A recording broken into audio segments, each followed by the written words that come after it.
Our Hiligaynon word for the day is wala. Wala. When we say wala, that means no, not, none, no one, not any, or nothing.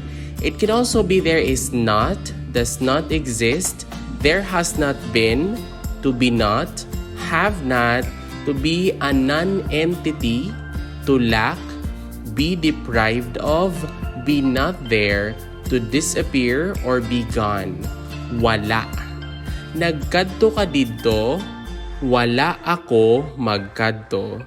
That means, did you go or have you been there? And then the answer was no, I did not go or I have not been there.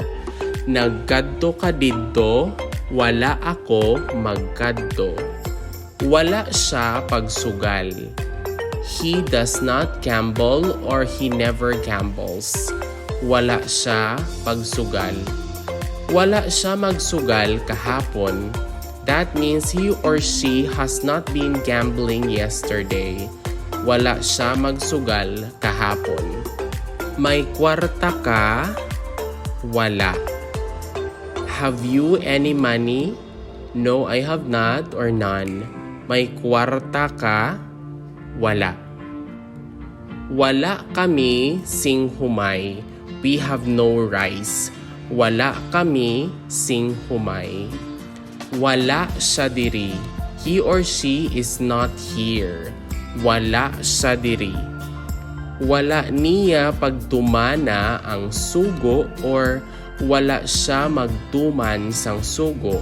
That means he or she did not fulfill the order or precept, or he was or is disobedient. Wala niya pagtumana ang sugo or wala siya magtuman sang sugo. Wala siya magatuon sa karon nga tuig. Wala siya magatuon sa karon nga tuig. He is not studying or schooling this year. Wala siya magatuon sa karon nga tuig.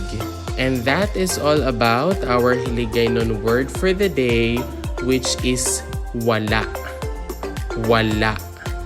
If you learned something new from this video, please don't forget to click like, leave a comment, and subscribe. Moreover, you might also want to watch the next video on the screen. Maraming salamat, thank you for watching, and see you in the next video.